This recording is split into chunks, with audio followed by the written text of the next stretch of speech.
पर्दा लगा, पर्दा।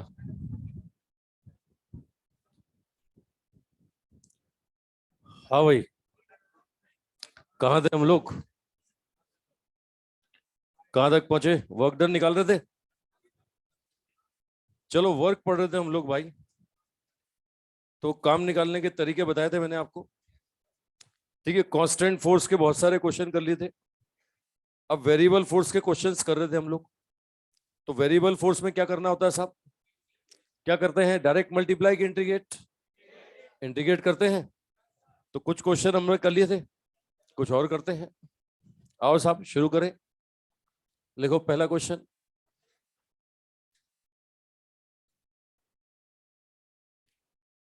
लिखो force. Force F equal to minus K Y I cap plus K X J cap. F equal to minus K Y I cap plus X J cap is applied on particle is applied on particle is applied on particle। Online वालों सुनाई दे रहा है? is applied on particle, then it will displaced 0.00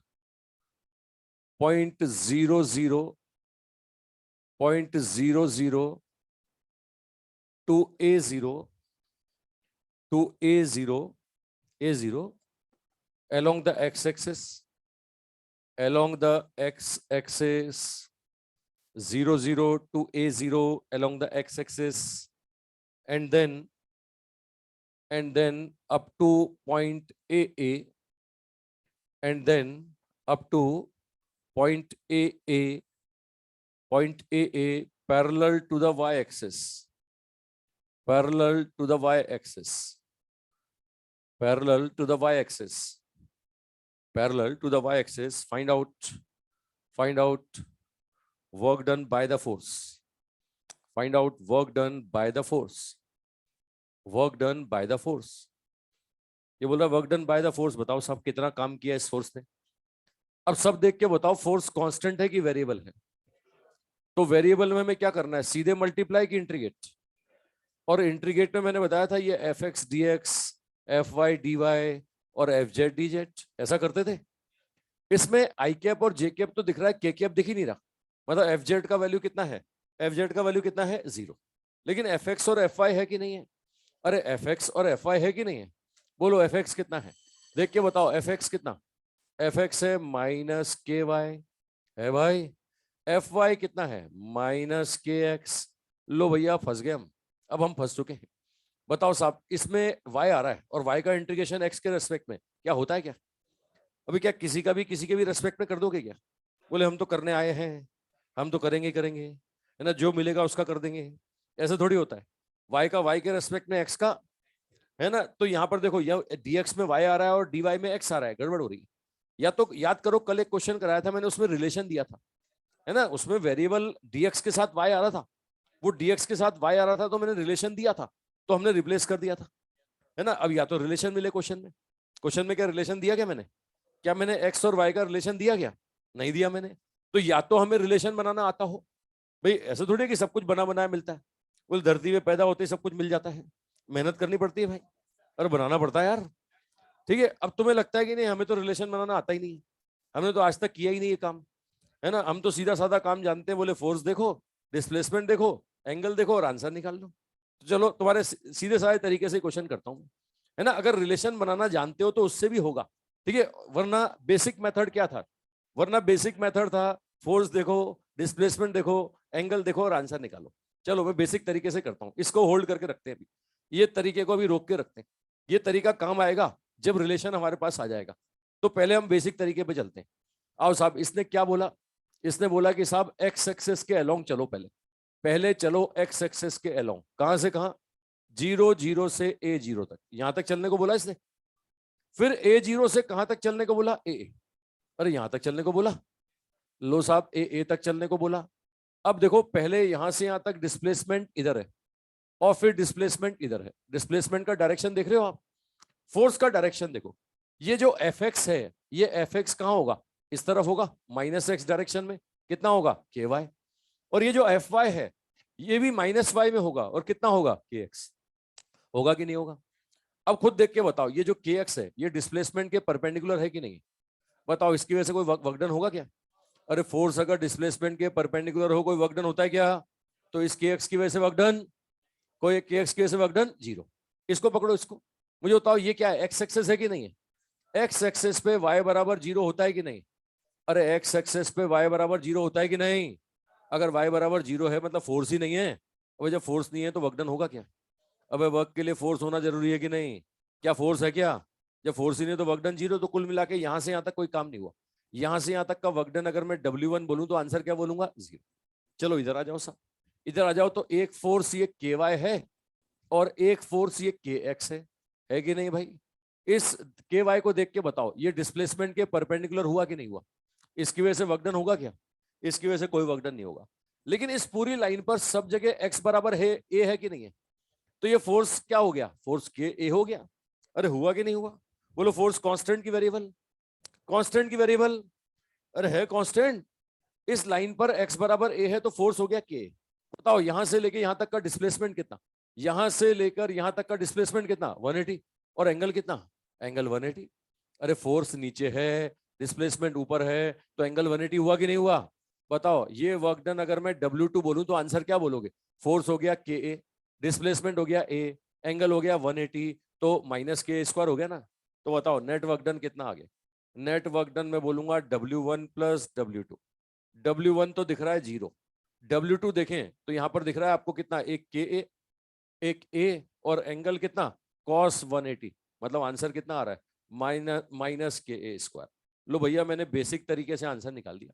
कल जो तरीका हम लगा रहे थे, मैं दोबारा बता रहा हूँ, दोबारा बता रहा हूँ, ये तो समझ में आ गया होगा, है ना। पूरा दोबारा, पूरा दोबारा देखो, पूरा दोबारा जाग जाओ, दोबारा दिखाता हूँ, है ना। एकदम से नींद खुलती है ना कई बार, दोबारा जागो। मैं बेसिक कल वाले तरीके से क्वेश्चन कर रहा हूँ। कल जो तरीका मैंने बताया था उसमें क्या करते थे, फोर्स देखते थे, डिस्प्लेसमेंट देखते थे और एंगल देखते थे, ये करते थे ना। पहले गया जीरो जीरो से ए तक, इधर गया, इधर गया। दो फोर्स है हमारे पास, एक है माइनस एक्स में, एक है माइनस वाई में, दिख रहा है सबको। ये माइनस एक्स में क्या है के वाई, और माइनस वाई में क्या है के एक्स। मुझे बताओ ये वाला फोर्स इस डिस्प्लेसमेंट के परपेंडिकुलर है कि नहीं। अगर फोर्स डिस्प्लेसमेंट के परपेंडिकुलर हो तो वर्क डन, तो भैया इस फोर्स का वर्क डन जीरो होगा कि नहीं। अच्छा इसको पकड़ो, इस पूरी लाइन पर क्या होता है, एक्स एक्सेस पे वाई बराबर जीरो होता है कि नहीं। बताओ जब वाई बराबर जीरो तो ये फोर्स जीरो हो गया ना। ये फोर्स ही नहीं तो काम करेगा क्या। अरे काम करने के लिए फोर्स होना जरूरी है कि नहीं है। मतलब कोई कोई फोर्स नहीं है और काम हो गया, क्या ऐसा होता है क्या। बोले हमने कुछ नहीं किया लेकिन कुछ हो गया। ठीक है, तो ये तो पहले भी तुमने समझाया कि तुम नहीं कर रहे कोई और कर रहा है ना। आंखें खुली रखो थोड़ी सी। अरे मेरी बातें समझ रहे हो। ठीक है, तो यहाँ फोर्स है क्या, के वाई, वाई जीरो है, वाई जीरो तो फोर्स जीरो। ये फोर्स ही नहीं तो काम कहां से करेगा। ये था लेकिन गलत जगह था, परपेंडिकुलर था, इसकी वजह से, यानी इन दोनों की वजह से वर्क डन क्या आ गया, जीरो। तो W1 क्या बोलोगे, जीरो। उस W2 को पकड़ो, ये फोर्स डिस्प्लेसमेंट के परपेंडिकुलर है कि नहीं है। अरे के वाई डिस्प्लेसमेंट के परपेंडिकुलर है कि नहीं है, तो वर्क डन। बचा कौन सा, के एक्स। इस पूरी लाइन पर एक्स बराबर ए है कि नहीं है। एक्स बराबर ए, फोर्स के ए, डिस्प्लेसमेंट ए, एंगल 180 डिग्री, तो देख सकते हो क्या होगा, माइनस के स्क्वायर। अरे होगा कि नहीं। ये मैंने बेसिक तरीके से कर दिया। अब रुको, अब ये मैंने एक बॉक्स छोड़ रखा था। ये बॉक्स किस भरोसे की, अगर मुझे रिलेशन मिल जाए तो मैं एक्स की जगह वाई कर दूंगा, वाई की जगह एक्स कर दूंगा, आंसर आ जाएगा, है ना। तो इसके लिए रिलेशन उसने बना के दिया नहीं, लेकिन हमें कोशिश करनी चाहिए ना। अरे हमें हमें हिम्मत नहीं हारनी चाहिए, हमें भी मेहनत करनी चाहिए रिलेशन बनाने के लिए। चलो बनाते हैं, देखो बनाते हैं। मुझे बताओ इनिशियल यहां था और फाइनल यहां है। इनिशियल कहां था, 0 0, और फाइनल कहां है, ए। बताओ डिस्प्लेसमेंट के लिए रास्ता देखते हो कि इनिशियल और फाइनल पॉइंट देखते हो, है ना। ये काइनेमेटिक्स में डिस्प्लेसमेंट पढ़ते हैं अपन, और मुझे शक्ल से तुम लोग पढ़े लिखे दिखाई देते हो, है ना। मैं ऐसी बातें तुमसे कर सकता हूँ। डिस्प्लेसमेंट के लिए पाथ देखेंगे या फाइनल इनिशियल पॉइंट। ये फाइनल पॉइंट ए है, इनिशियल 0 0 है। बताओ साहब, अब मैं अगर बोलूं तो डिस्प्लेसमेंट वाली लाइन ये लाइन होगी ना साहब, ये लाइन होगी तो y बराबर mx होगा ना। अरे mx होगा कि नहीं। इसमें ये लेंथ a है कि नहीं है, और ये लेंथ भी a है कि नहीं है, तो ये थीटा 45 होगा ना। तो बताओ y बराबर x आ गया ना। अबे y बराबर x आ गया यार। अबे स्लोप 1 हो गया कि नहीं हो गया। अबे 10 45 1 होता है कि नहीं। तो y बराबर x, आ जाओ इधर आ जाओ। इधर x की जगह रख दो y और y की जगह रख दो x। ये लो, x की जगह y और y की जगह x। ये रिलेशन बन गया भाई। अब रिलेशन बन गया, इंटीग्रेट कर दो, आंसर आ गया। x का integration X square by two, y का integration Y square by two, limit zero से है, लिमिट जीरो से है ना। ये रख के सॉल्व करोगे, ए स्क्वायर माइनस जीरो का स्क्वायर, ये माइनस के बाई टू, ये भी ए स्क्वायर माइनस जीरो का स्क्वायर। ये आंसर आ जाएगा माइनस के स्क्वायर आएगा भाई। ये वर्क डन आ गया माइनस के स्क्वायर। समझ रहे हैं? ये देखो, इस तरीके से भी आंसर आ गया, लेकिन इसके लिए रिलेशन चाहिए था। वो रिलेशन बनाया मैंने, देखो ये देखो, ये रिलेशन बनाया मैंने, है ना। ये रिलेशन, अब तुम बोलोगे यार हमें तो रिलेशन बनाना आता ही नहीं है, हमें तो आता ही नहीं है, हम तो बना ही नहीं पाते, हमने तो आज तक बनाया ही नहीं, है ना, हिम्मत ही नहीं होती हमारी तो, है ना। पहली पहली बार कोई काम करते हैं तो ऐसा लगता है, डर लगता है ना, गलत ना हो जाए। तो ये बेसिक तरीके से कर दिया मैंने, ये ये मैंने तुम्हारे लिए बेसिक तरीके से कर दिया भैया। ये लो, फोर्स देखो, डिस्प्लेसमेंट देखो और एंगल देखो, ये बेसिक तरीका है ना। कल जो तरीका अपन लगा रहे थे उस तरीके से कर दिया। और तुम्हें लगता है कि नहीं हम एक्सपर्ट हैं, हम बना सकते हैं, तो ये लो, मैंने वाई और एक्स का रिलेशन बनाया, यहाँ पे रिप्लेस कर दिया, एक्स को वाई से, वाई को एक्स से, जुगाड़ करके आंसर आ गया। भाई जुगाड़ करना चाहे तो बहुत कुछ कर सकते हैं ना।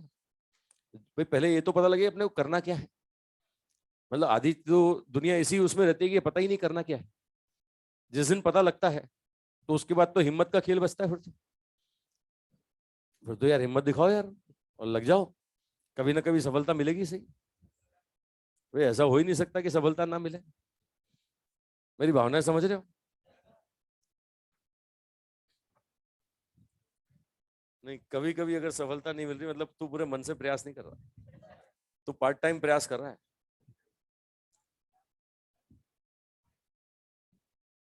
ये y equal to M X origin से पास होने वाली स्ट्रेट लाइन ना। तो इनिशियल पॉइंट ये था, फाइनल पॉइंट ये था, तो डिस्प्लेसमेंट ये होगा ना। ये y equal to M X, M निकाला मैंने तेरे सामने, स्लोप टेन थीटा। हाँ, ये ऑनलाइन वालों समझ रहे हो? तो ऑनलाइन वालों,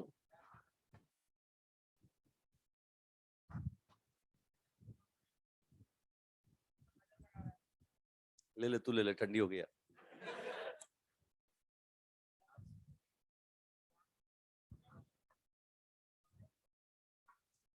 पढ़ लो पढ़ लो। हाँ।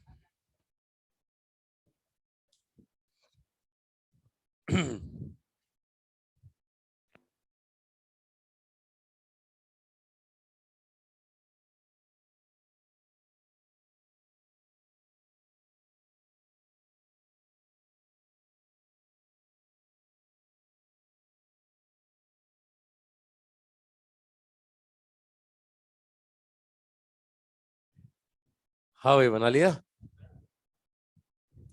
ऑनलाइन वालों, अंगूठा दिखाओ।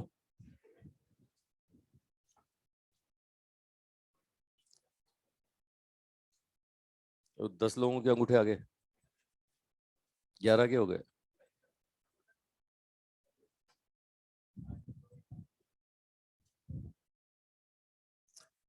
कॉन्सेप्ट पकड़ में आया ना। मतलब बेसिक तरीका तो वही इंटीग्रेशन था यार, लेकिन इंटीग्रेशन में जब dx कर रहे हैं तो y आ रहा है, और जब dy कर रहे हैं तो x आ रहा है, या तो रिलेशन मिले, है ना। कल एक क्वेश्चन किया था हमने, कल आखिरी, कल की क्लास का आखिरी क्वेश्चन, उसमें रिलेशन दिया था मैंने।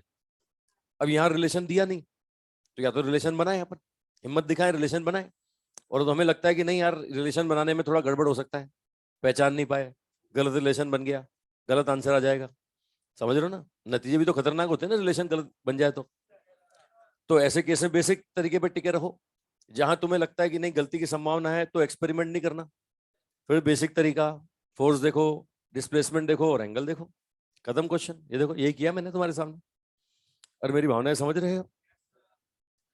चलो और देता हूं मैं वेरिएबल फोर्स का। बन गया सबका? बनाओ बनाओ, जल्दी बनाओ। तो हमेशा 2 मिनट मांगता है,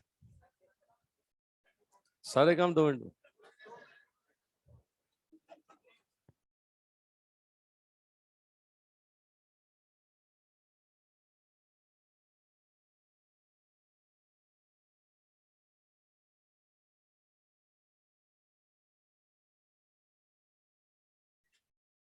ये के एक्स परपेंडिकुलर टू, हाँ इस वाले केस में, 180 डिग्री का एंगल है, अगर ये होता तो, ये है ही नहीं बेचारा, इस लाइन पर तो ये फोर्स ही जीरो है ना। ये फोर्स होता तो 180 का एंगल होता, ये तो बेचारा गरीब फोर्स ही नहीं था। और तुम्हें बताना काम करने के लिए होना जरूरी है ना। तुम बोल रहे हो कि हमने कुछ नहीं किया लेकिन काम हो रहा है, फिर तो भगवान ही कर रहा है, समझ रहे हो। चलो मिटा दूं इसे। एक वेरिएबल फोर्स का एग्जांपल और है स्प्रिंग वाला फोर्स। याद है स्प्रिंग का फोर्स, हम जोर से खींचते थे तो जोर से अपोज करता था, धीरे धीरे खींचते थे धीरे धीरे अपोज करता था। हमेशा इंटरनल फोर्स एक्सटर्नल फोर्स के बराबर होता था, लेकिन डायरेक्शन अपोजिट होती थी। और मैग्नीट्यूड क्या होता था, के एक्स। याद है के एक्स, एक्स क्या था, x change in length, x कितना खींचा कितना दबाया वो था ना सब। अब एक्स बदलेंगे तो फोर्स बदलेगा कि नहीं। अरे अगर मैं फोर्स बोलता हूँ के एक्स है और मैं एक्स बदलूंगा तो फोर्स बदलेगा कि नहीं। और फोर्स बदलेगा तो वर्क डन के लिए क्या करोगे, सीधे मल्टीप्लाई की इंटीग्रेट। हाँ करो इंटीग्रेट। लिखो एक क्वेश्चन और, एक क्वेश्चन और लिखो। लिखो spring, spring of spring coefficient के, स्प्रिंग ऑफ स्प्रिंग कोफिशिएंट के, स्प्रिंग ऑफ स्प्रिंग कोफिशिएंट के stretched, stretched by external force, stretched by external force, by external force, internal restoring force, internal restoring force, internal restoring force is F equal to minus kx, F equal to minus kx, F equal to minus kx. Find out, find out work done by the force, work done by the force, work done by the force, by the force to stretch the string, to stretch the string, to stretch the string. First, first original length to x, original length to x, original length to x. Second, second x1 to x2, second x1 to x2। ठीक है, एक होता है कि शुरुआत से खींचना और एक होता है खिंचे खिंचाए को खींचना। देखो ढंग से सुनो, दो क्वेश्चन दिए मैंने। एक तो बोल रहा है कि ओरिजिनल लेंथ से कितना खींच दो, एक्स। अरे मेरी बात पकड़ में आ रही है। और एक बोल रहा है कि नहीं, जो पहले कोई खींच गया था उसके आगे से खींचो, है ना। एक तो हो रहा है, एक तो होता है शुरू से खींचना और एक होता है खिंचे खिंचाए को खींचना। देखो ये ओरिजिनल लेंथ थी, ये से यहां से मालूम पड़ा पहले x1 खिंचा हुआ था, है ना। और मुझे x1 से इसको कहां तक पहुंचाना है, x2। बताओ, एक तो वर्क डन निकालना है ये ओरिजिनल लेंथ से x खींचने का, एक वर्क डन निकालना है कि साहब ये x1 से x2 खींचने का। क्वेश्चन समझ रहे हो भाई। अरे दो क्वेश्चन पूछे मैंने, एक ओरिजिनल लेंथ से x खींचो, एक होता है x1 से x2 खींचो, है ना। ये x1 से x2 वाला केस कौन सा है, शुरू से खींचना कि खिंचे खिंचाए को खींचना। हाँ भाई, हमें कौन सा वर्क निकालना है कि जो हम कर रहे हैं, कोई और कर गया वो नहीं चाहिए। समझ रहे हो, ये x1 से x2 का वर्क डन निकालना है आपने। मेरी बात समझ रहे हो भाई। चलो आ जाओ साहब, कुल मिला के मुझे बताओ, ये जो एक्सटर्नल फोर्स होगा ये इंटरनल रिस्टोरिंग फोर्स के बराबर ही होगा। अगर ये माइनस के एक्स है तो ये क्या होगा, ये माइनस के एक्स तो ये क्या होगा, अब प्लस हो जाएगा यार। और सीधी सी बात है, मैग्नीट्यूड बराबर होता है, अंदर कितना आता है जितना बाहर हाथ लगाते हो। ये तो हम जानते हैं ना, स्प्रिंग में इंटरनल फोर्स कितना होता है, जितना से बाहर, जितने फोर्स से आप बाहर से खींचते हो। अब अंदर अगर माइनस के एक्स है तो बाहर कितना होगा, प्लस के एक्स। अच्छा, मैंने वर्क डन किसकी वजह से पूछा है, work done by the spring force या अप्लाइड फोर्स, एक्सटर्नल फोर्स। ढंग से पढ़ो, मैंने वर्क डन स्प्रिंग के फोर्स का पूछा कि एक्सटर्नल का, एक्सटर्नल का। अब मैं जिस तरफ एक्सटर्नल फोर्स लगाऊंगा स्प्रिंग उधर ही तो जाएगी ना। मैं खींच रहा हूं तो जिधर मैं फोर्स लगाऊंगा स्प्रिंग वहीं तो जाने वाली है ना। तो इसका मतलब फोर्स और डिस्प्लेसमेंट में एंगल कितना होगा, जीरो। तो यहां क्या बोलोगे, F external D x cos zero, ऐसा बोलोगे ना भाई, है ना। और एफ का वैल्यू कितना है, एफ का वैल्यू के एक्स है, कॉस जीरो कितना है, वन। तो ये बन जाएगा के एक्स डी एक्स, बन जाएगा भाई। अब पहला क्वेश्चन बोल रहा है कि शुरुआत से एक्स खींचो। अब शुरू से एक्स खींचो तो लिमिट क्या लोगे, लिमिट लोगे जीरो से एक्स। बताओ साहब, एक्स का इंटीग्रेशन कितना होता है, एक्स स्क्वायर बाई टू, है ना। लिमिट होगी जीरो से एक्स। अब लिमिट पुट करें upper limit minus lower limit, तो वर्क डन कितना आ जाएगा? Work done by external force आ जाएगा हाफ के एक्स स्क्वायर, आएगा कि नहीं? अब हाँ के ना बोलो, है ना, ये हाफ के एक्स स्क्वायर, या इसको बोलूंगा एफ स्क्वायर अपॉन कितना 2k बोलेंगे, या ये होगा हाफ एफ इंटू कितना एक्स। ये अलग अलग फॉर्म में फॉर्मुले बना रहा हूं मैं। बेसिक फॉर्मुला हो गया हाफ के एक्स स्क्वायर, इसको एफ के फॉर्म में बदला मैंने, के से मल्टीप्लाई के से डिवाइड, तो ऊपर के स्क्वायर एक्स स्क्वायर मतलब एफ स्क्वायर हो गया, और ये देखो एक के एक्स को एफ लिख दे तो ये भी बन जाएगा। मतलब ये क्या है, किस केस का फॉर्मूला है? स्प्रिंग को शुरुआत से एक्स खींचना, ओरिजिनल लेंथ से एक्स खींचने के लिए वर्क डन का फॉर्मूला है। अब दूसरा बोल रहा है कि खींचे खिंचाए को खींचो, है ना, ये W बराबर अब क्या बोलेंगे? अब बोलेंगे के एक्स डी एक्स, लिमिट हो जाएगी x1 से x2, ये लिमिट x1 से x2, x का integration X square by 2, limit x1 से x2। बताओ साहब, लिमिट पुट कर दें, लिमिट पुट कर दें तो अपर लिमिट माइनस लोअर लिमिट, तो आप देख सकते हो एक्सटर्नल वर्क डन कितना आ गया? ये आ गया हाफ के x2 स्क्वायर माइनस कितना x1 स्क्वायर। अरे भाई, है ना, इतना काम करना पड़ेगा, इतना एक्सटर्नल वर्क डन होगा। मतलब एक तो होता है ना शुरुआत से खींचना, और एक होता है खिंचे खिंचाए को खींचना। ये खिंचे खिंचाए को खींचने में इतना काम करना पड़ता है। अच्छा, ये दूसरा वाला मैं डायरेक्ट भी दिखा सकता हूँ तुम्हें, डायरेक्ट भी, देखो देखो देखो देखो, बताओ ये 0 से x1 खींचने में कितना काम होता है? बोलो, 0 से x1 खींचने में हाफ के x1 स्क्वायर, और शुरू से x2 खींचने में हाफ के x2 स्क्वायर। क्या तुमने खींचा है क्या शुरू से? तुमने तो खिंचे खिंचाए को खींचा है ना, तो यहां से यहां तक का वर्क डन माइनस यहां से यहां तक का, तो ये बच जाएगा ना। तो यहां से यहां तक कितना? हाफ के x2 स्क्वायर, यहां से यहां तक कितना? हाफ के x1 स्क्वायर, तो ये वाला वर्क डन कितना आ गया? यही तो आ गया। अरे यही तो आ रहा है ना। तो ये डायरेक्ट फॉर्मूला ध्यान रख लेना, स्प्रिंग के क्वेश्चंस जो बनेंगे ना उनमें डायरेक्ट कंसेप्ट काम आ जाएगा। एक होता है कि शुरुआत से खींचना, और एक होता है खिंचे खिंचाए को खींचना। अगर ओरिजिनल लेंथ से एक्स खींचते हो तो हाफ की एक्स स्क्वायर। अच्छा रुको रुको, खींचते नहीं, दबाने में भी ये आंसर आएगा, है ना। स्प्रिंग को मैं खींचूं दबाऊं, काम तो मुझे ही करना पड़ेगा ना। ये थोड़ी कि खींचने में काम मुझे करना पड़ रहा है, दबाने में स्प्रिंग कर रही है। क्या ऐसा होता है क्या? खींचने में भी तुम्हें ही करना है, और दबाने में भी तुम्हें करना है। अगर एक्स दबाते हो तो भी वर्क डन यही आएगा, हाफ की एक्स स्क्वायर। अच्छा रुको, पूरी बात सुनो, ये किसका वर्क डन है? स्प्रिंग का वर्क डन कि हमारा वर्क डन? हाँ हाँ, एक्सटर्नल हमने किया। स्प्रिंग का बोले तो माइनस कर देना। अगर बोलता है कि वर्क डन बाय स्प्रिंग बताओ, तो माइनस कर दो साहब, है ना, यही का यही आंसर होगा। बस क्या होगा? माइनस हाफ की एक्स स्क्वायर, है ना। बच्चे इसका गलत मीनिंग ले लेते हैं, बोले खींचा है इसलिए पॉजिटिव है, जिस दिन दबाएंगे नेगेटिव आ जाएगा। गलत बात, दबाएंगे तो हमारा तो पॉजिटिव ही आएगा। स्प्रिंग का तो हमेशा ही क्या रहेगा? तुम खींचो या दबाओ, स्प्रिंग का हमेशा नेगेटिव। तुम खींचो या दबाओ, अपना हमेशा, ये करना तो अपने को ही पड़ेगा ना। ये थोड़ी कि खींचने में हमने किया, दबाने में स्प्रिंग ने किया, ये दोनों में हमने किया। भाई खींचने में भी अपोज होता है, दबाने में भी अपोज होता है, तो खींचने में भी पॉजिटिव और दबाने में भी positive. Work done by external force to stretch the string और कंप्रेस द स्ट्रिंग, हमेशा क्या होगा? Positive. Work done by spring बोले तो हमेशा क्या आएगा? नेगेटिव। मेरी बात पकड़ में आ रही ना भाई? ठीक है, तो दो फॉर्मूले बन गए साहब। अब 2-3 बार क्वेश्चन आ गया इन छोटी छोटी प्रॉपर्टियों पर। चलो क्वेश्चन ही देता हूं मैं, एपीएमटी वाला बना लो पहले। ये बन गया? फॉर्मूला बना लिया? बनाओ बनाओ, पहले फॉर्मूला बनाओ। अच्छा फोटो तो बना लिया ना? फोटो तो पहले ही बनाया होगा तुमने। फोटो बनाओगे तभी तो आगे का काम करोगे, बिना फोटो के पिक्चर ही नहीं बनेगी दिमाग में।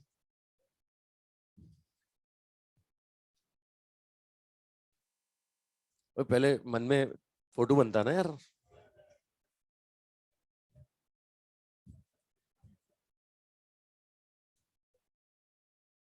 बना लिया भाई? चलो एक और देता हूँ, एक क्वेश्चन एपीएमटी में आया हुआ।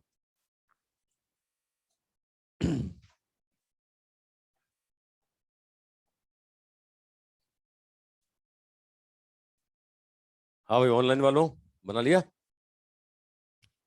चलो लिखो लिखो, अगला क्वेश्चन लिखो। लिखो, work done, work done to stretch the string, work done to stretch the string, हाँ spring, stretch the spring from original length to 10 centimetre, from original length to 10 centimetre, original length to 10 centimeter is W, is W find out first work done to stretch the string, work done to stretch the string, अभी spring ले लो यार, work done to stretch the spring from 10 centimeter to 20 centimeter, 10 centimeter to 20 centimeter, 10 centimeter to 20 centimeter. Second, from original length to 20 centimeter, from original length to 20 centimeter, original length to 20 centimeter. पहला question क्या बोल रहा है? पहला question बोल रहा है कि साहब 10 से 20 और दूसरा बोल रहा है 0 से 20, दूसरा बोल रहा है 0 से 20. क्वेश्चन समझ रहे हैं भाई? ठीक है, अब आओ साहब, पहले ये 0 से 10 का आंसर W की फॉर्म में चाहिए, आंसर चाहिए इन टर्म्स ऑफ W. बताओ 0 से 10 में कितना काम हुआ? 0 से 10 में काम होगा हाफ के इंटू 10 का स्क्वायर. अरे होगा. अब पहले क्वेश्चन पे आओ तो बोल रहा है 10 से 20 में कितना काम हुआ. तो ये 10 से 20 का मतलब क्या है? शुरुआत से खींचना कि खींचे खिंचाई को खींचना? खींचे खिंचाई को खींचना. ये होगा हाफ के 20 का स्क्वायर माइनस 10 का स्क्वायर, है ना. ये W की फॉर्म में आंसर चाहिए हमें. डिवाइड कर दो, डिवाइड.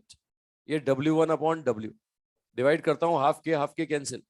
ये 20 का स्क्वायर 10 का स्क्वायर डिवाइड बाय 10 का स्क्वायर, 3 आ गया भाई. तो भैया आंसर आएगा 3W, आंसर आएगा 3W. अगर 0 से 10 सेंटीमीटर खींचने में W काम हुआ है तो देखो 10 से 20 खींचने में 3W काम होगा.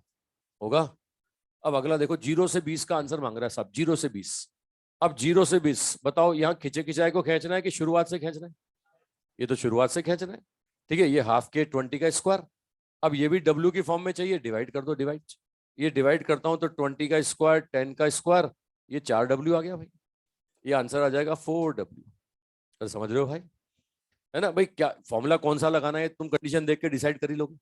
शुरू से खींचना है तो हाफ के एक्स स्क्वायर, और खिंचे खिंचाई को खींचना है तो हाफ के x2 square minus x1 square. दोनों केस में आंसर W की फॉर्म में मांग रहा है ना. ये स्टैंडर्ड प्रॉपर्टी मैं आपको बता रहा हूँ.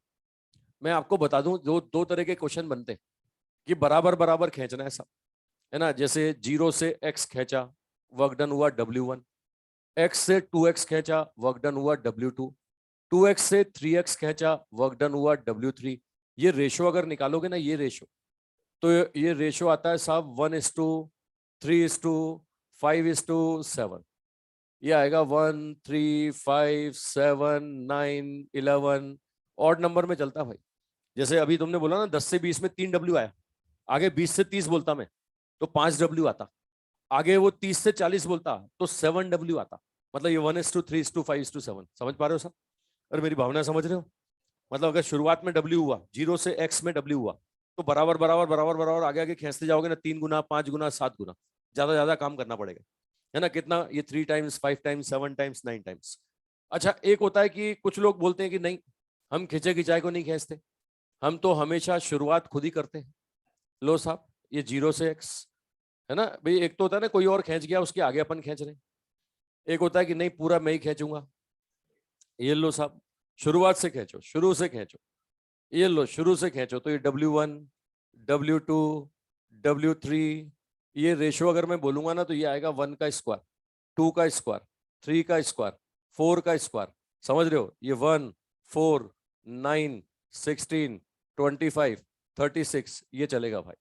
ये आंसर चलेगा. बड़ा सिंपल, देख लो, है ना. ये कहां से? शुरुआत से. जो पहले 10 सेंटीमीटर खींचा, फिर बोल रहा है 20 खींचा, बोला नहीं 30 खींचेंगे, नहीं बोले 4 गुना खींचेंगे हम तो, है ना. तो तुमने जो पहले x खींचा था उसमें अगर W किया था ना तो 2x में 4W, 4 गुना काम करना पड़ेगा, 4 टाइम्स, है ना. अब बोलते हो हम तो ट्रिपल खींचेंगे, 3 गुना खींचेंगे, ये लो 9 गुना काम करना पड़ेगा.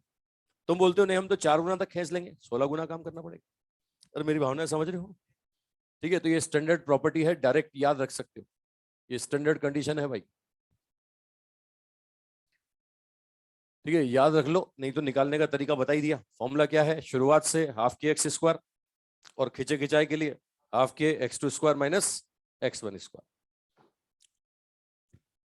है ना. इसमें ये पहला पहला वाला जो मैंने दिया ना, ये 3W, ये AIPMT में पूछा गया क्वेश्चन है.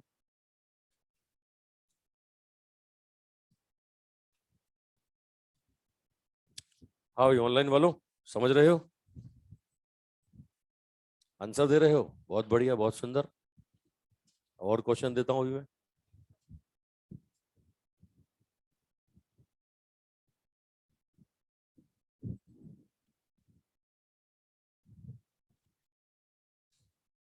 बना लिया?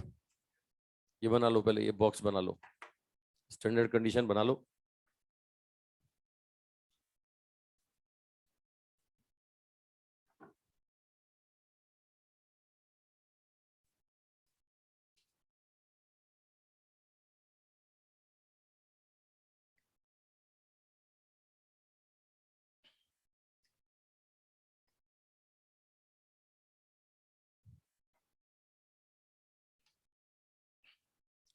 बन गया? एक और एआईपीएमटी में आया हुआ क्वेश्चन, बना लिया? बॉक्स बना लिया? अरे बॉक्स बना लिया सबने? हाँ भाई 2 मिनट, बॉक्स बन गया?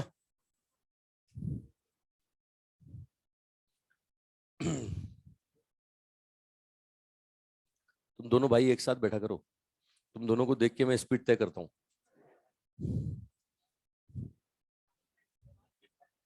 है? तेरा बहुत तेज है। वो देख उसको देख, वो नोट करके बैठा है, तू तो अभी अभी नोट कर रहा है। किसका तेज हुआ? उसके लिए तो पहले ही बोल दिया ना, सारे काम वो 2 मिनट में करता है।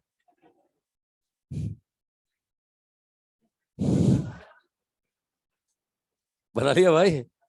चलो अगला क्वेश्चन, एक और एआईपीएमटी में आया हुआ, एक और एआईपीएमटी में आया हुआ।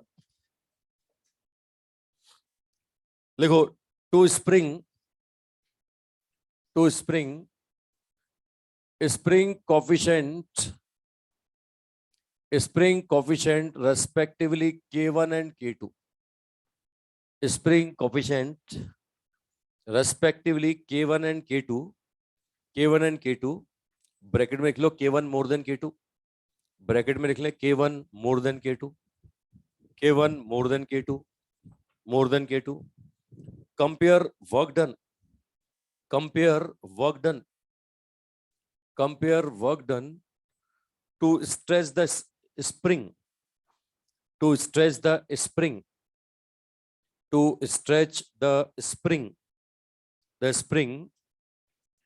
first, first when stretched by same force, first when stretched by same force, stretched by same force, second, second stretch up to same length, stretched up to same length, stretched up to same length, same length, if original length of spring is same, if original length of spring, original length of both spring, original length of both spring is same।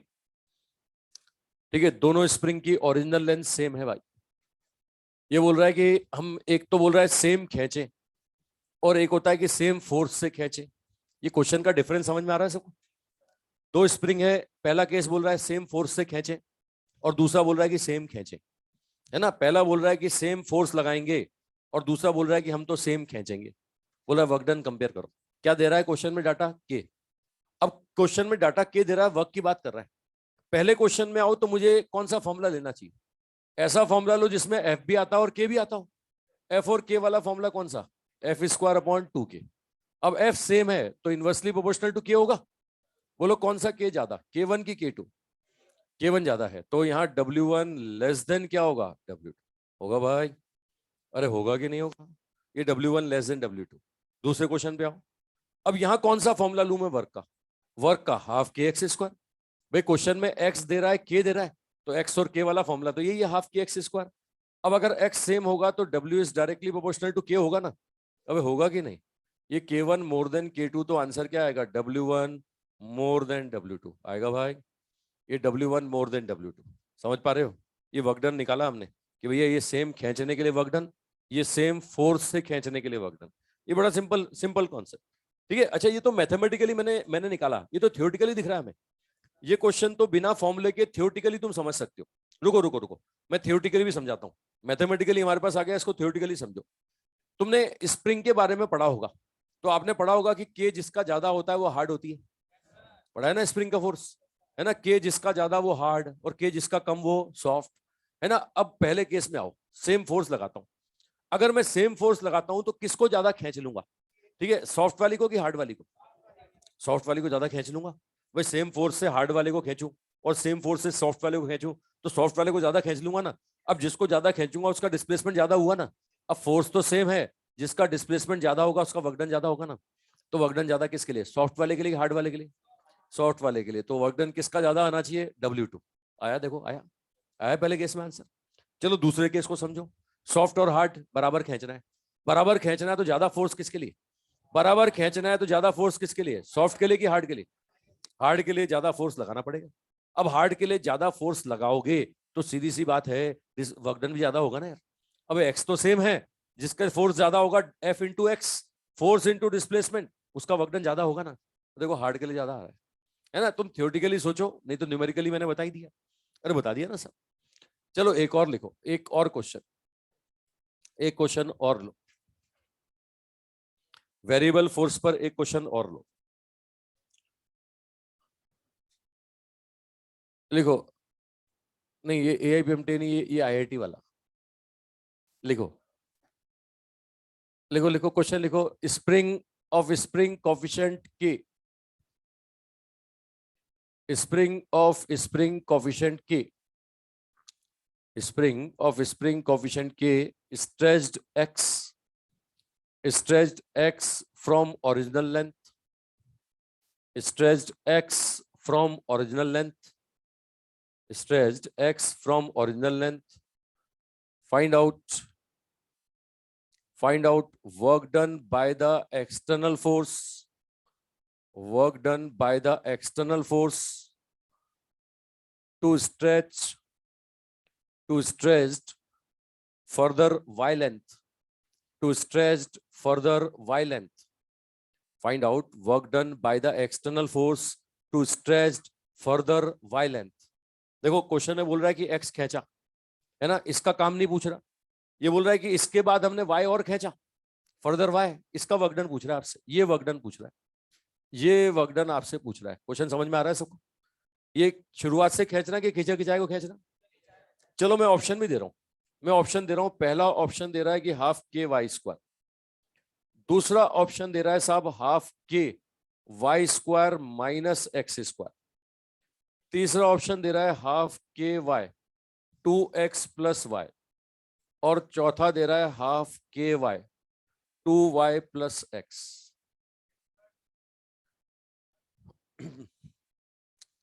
ठीक है, ये शुरुआत से खींच रहे हो कि खिंचे खिंचाए को खींच रहे हो, तो आंसर सेकंड या फर्स्ट। ठीक है, कई बच्चे गलतफहमी में आंसर फर्स्ट दे देते हैं जो ढंग से नहीं पढ़ते। मैंने बोला फर्दर वाई, शुरुआत से वाई नहीं, फर्दर वाई, तो फर्स्ट तो हो नहीं सकता। अब ये सबके दिमाग में बैठ गई कि साहब खिंचे खिंचाए को खींचना है, अब खिंचे खिंचाए को खींचना है तो हाफ के x2 square minus x1 square, तो कई बच्चे इसका आंसर देते हैं सेकंड, सेकंड भी गलत है। अरे सेकंड, मुझे बताओ जो x1 x2 क्या था, ओरिजिनल लेंथ से था वो, है ना। तुम ध्यान से देखो, क्या ये x1 तो मैं x मान लूं, लेकिन क्या x2 y है क्या, x2 तो x प्लस वाई होगा। अबे जो फॉर्मूला था वो हाफ के x2 square minus x1 square, उसमें x1 x2 कहां से लेंथ था, शुरुआत से, है ना। बताओ ये क्या शुरुआत से है क्या y, है ना। तो यहां से फॉर्मूला तो तुम सही लगा रहे हो, लेकिन उसमें डाटा गलत रख रहे हो, उसमें तुम डाटा बिल्कुल गलत रख रहे हो। मैं x1 बोलूंगा अगर x है, तो मैं बोलूंगा x2 कितना है, x प्लस वाई। मेरी बात पकड़ में आई साहब। अब वर्क डन बोलो, अब निकालो हाफ के x2 square minus x1 square, अब सॉल्व करो भाई। ये हाफ के x2 कितना हो गया, x2 हो गया x प्लस वाई का स्क्वायर, x1 कितना हो गया x, ये सॉल्व करोगे साहब तो ये आएगा a square plus 2ab plus B square minus X square X square cancel, ये y कॉमन ले लो, y कॉमन लेते हो तो आंसर आएगा 2x प्लस वाई आएगा भाई। बताओ कौन सा आंसर, बताओ कौन सा आंसर, फर्स्ट सेकंड या थर्ड, थर्ड आंसर आ जाएगा, है ना। तो ध्यान से पढ़ना बच्चे, y खींचता हुआ देखते हैं तो मैं बार बार मैंने फॉर्मूले गागा के बताए कि शुरुआत से खींचे तो हाफ के वाई स्क्वायर होता, अगर शुरू से y खींचता तो आंसर आता हाफ के वाई स्क्वायर। ठीक है, इसने बोला कि पहले मैं x खींच चुका हूं उसके बाद काम किसका पूछ रहा है, बोले अगला वाई खींचने का काम बताओ। वो एक्स खींच लिया, उसके बाद बोल रहा है कि अब वाई खींचने का काम बताओ। तो ये तो सबको समझ में आ रहा है कि खींचे खिंचाई को खींचना है।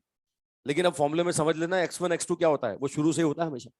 x1 भी शुरू से लेंथ x1, शुरू से खींचा x1, शुरू से x2। तो ये फॉर्मूला लगाया मैंने यही वाला, और x1 x2 रखा मैंने, सॉल्व किया तो ये आंसर। समझ रहे हो मेरी बात, और मेरी भावनाएं समझ में आ रही है। तो स्प्रिंग पर ये जिस तरह के, स्प्रिंग के फोर्स पर जिस तरह के क्वेश्चन बनते हैं सब बताए मैंने। फोर्स के क्वेश्चन तो अपन ने वो एनएलएम में ही पढ़ लिए थे। अरे स्प्रिंग के फोर्स के ये वर्क डन के कर लिए हमने आज।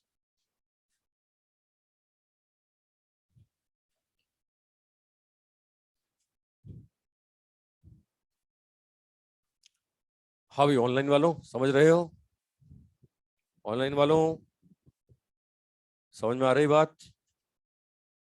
अंगूठे दिखाओ, आगे अंगूठे आगे। बहुत बढ़िया, बहुत सुंदर।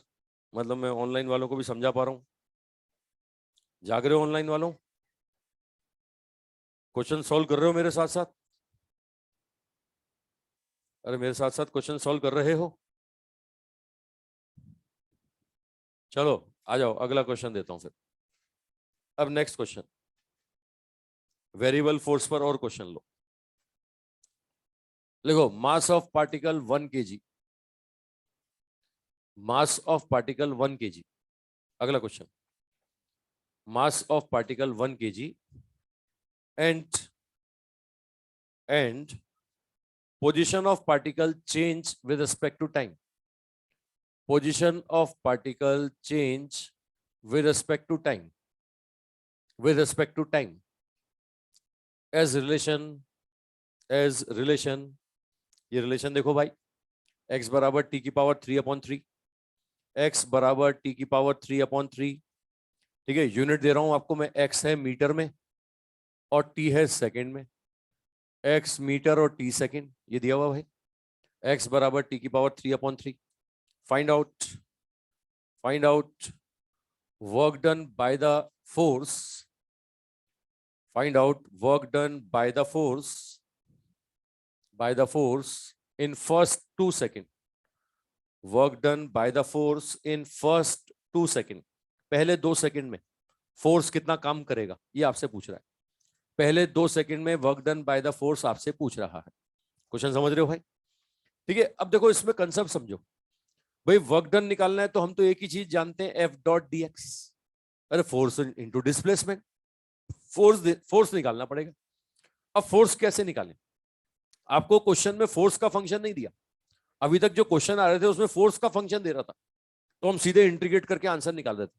अब ये फोर्स का फंक्शन ना देके पोजीशन टाइम के साथ बदल रहा है, ये दे रहा है। अब मैं बार बार रोज एक डायलॉग बोलता हूं, आज फिर बोलूंगा। शक्ल से मुझे तुम थोड़े थोड़े पढ़े लिखे दिखाई देते हो, या थोड़े थोड़े दिखते हो ना। अगर होता पोजीशन टाइम का फंक्शन है तो काइनेमेटिक्स का कंसेप्ट जानते हो। एक बार डिफरेंशिएट करूंगा तो वेलोसिटी, और एक और बार कर दूंगा तो एक्सेलेरेशन, और एक्सेलेरेशन आ गया तो फोर्स आ जाएगा F बराबर m। और फोर्स आ गया तो हमारा काम हो जाएगा ना। अब हम फोर्स को तो ढूंढ रहे हैं, है ना। अभी तक फोर्स बना बनाया मिल रहा था अपने को, अभी तक फंक्शन हमें डायरेक्ट मिल रहा था। अब फंक्शन डायरेक्ट नहीं मिल रहा, अब फंक्शन बनाना पड़ेगा ना। मैं कब से तुम्हें समझा रहा हूँ यार, सब कुछ बना बनाया मिलता है क्या? अबे धरती पे सब कुछ बना बनाया मिलता है क्या? मेहनत करनी पड़ती है, करो मेहनत, बनाओ फोर्स बनाओ। तो एक बार डिफरेंशिएट करो, एक बार डिफरेंशिएट, v बराबर होता है dx by dt। dx by dt करोगे तो 3t² अपॉन 3, ये t² आ जाएगा। अबे आएगा। एक्सीलेशन बोलेंगे तो dv अपॉन dt कितना आएगा? ये 2t आएगा। अगर एक्सीलेशन आ गया तो फोर्स आ जाएगा ना F बराबर m है। अबे आएगा कि नहीं? मास 1 किलो, फोर्स आ गया 2t।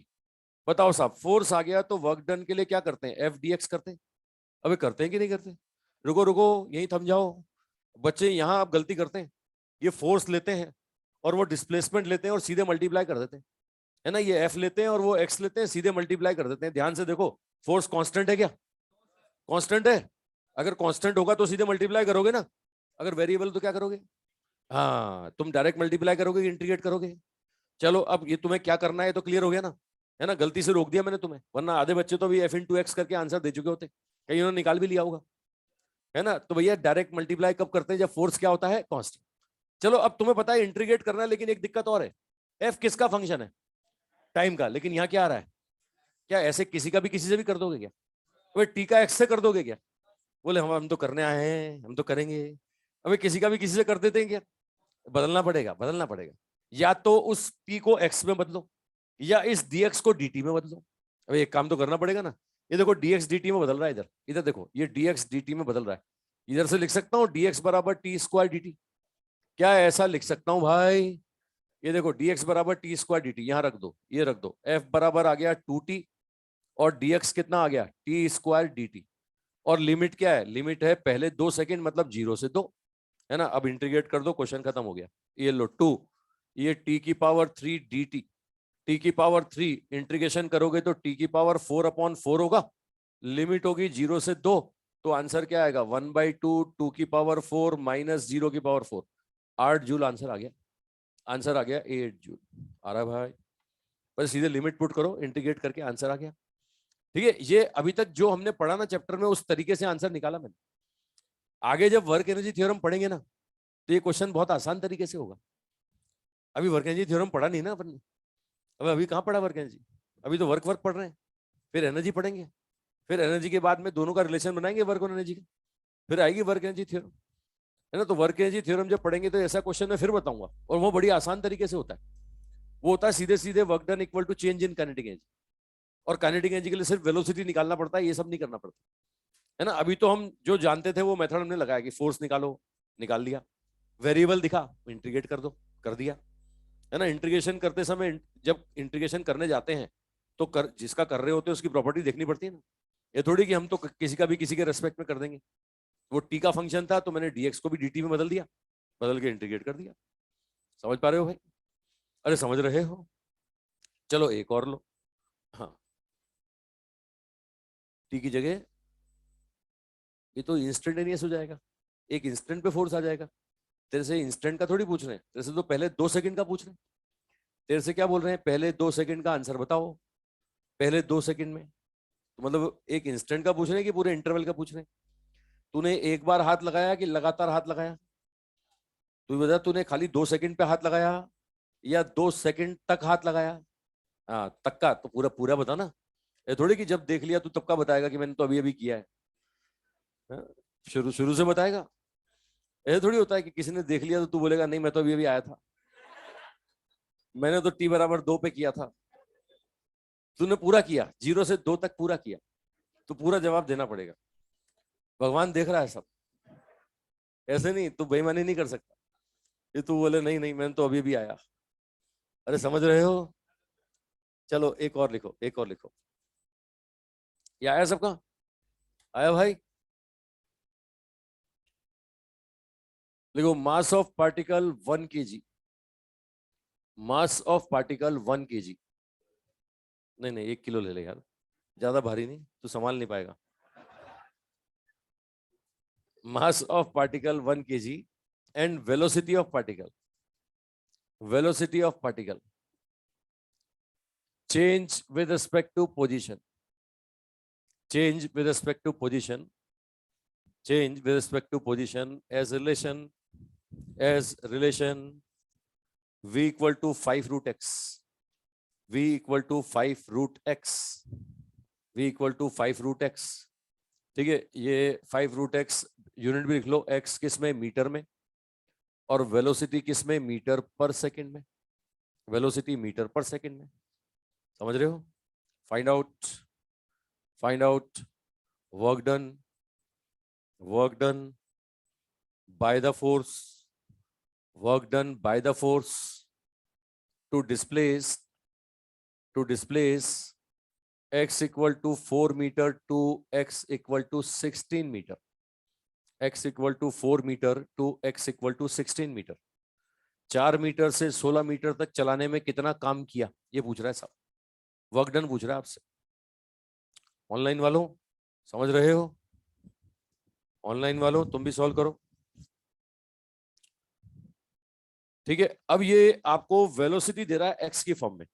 अभी वर्क एनर्जी थ्योरम हमने पढ़ा नहीं है, अभी तो हम बेसिक तरीके से करेंगे।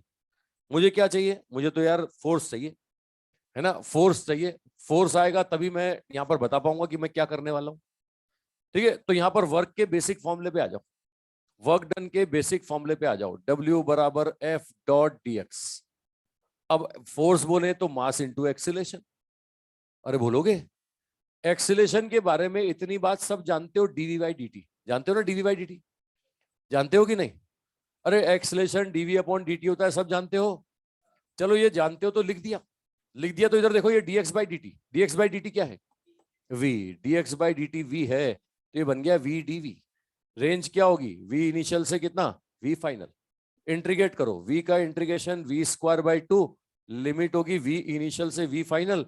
लो साहब ये लिमिट पुट करता हूं तो ये बन गया half m v final square minus v initial square. Mass question में दिया है और इनिशियल और फाइनल वेलोसिटी में यहां से निकाल सकता हूं। देखो ये x इनिशियल तो v इनिशियल आ जाएगा ना, x इनिशियल, इसमें x का वैल्यू 4 रख दो, ये लो v इनिशियल आ गया 10 आ गया।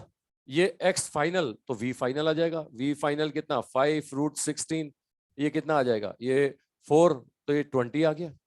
अब ये आ गया 20, ये लो x इनिशियल x फाइनल आ गया। क्वेश्चन सॉल्व कर लो।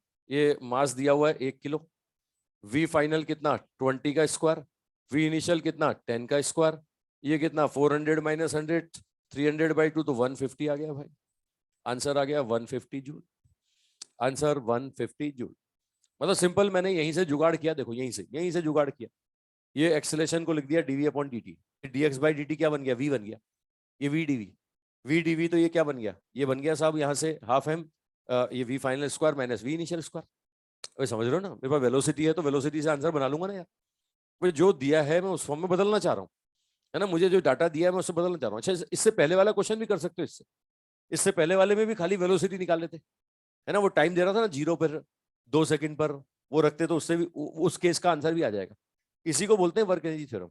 ये जो लिखा है ना ये चेंज इन काइनेटिक एनर्जी, अब ये जो लिखा है चेंज इन काइनेटिक एनर्जी, यही है वर्क एनर्जी थ्योरम, और यही है ना? अभी जानते नहीं है इसको अपन, जब जान जाएंगे तो अपन कॉन्फिडेंस से बोलेंगे यही थी। तो अभी तो जुगाड़ कर रहे हैं अपन।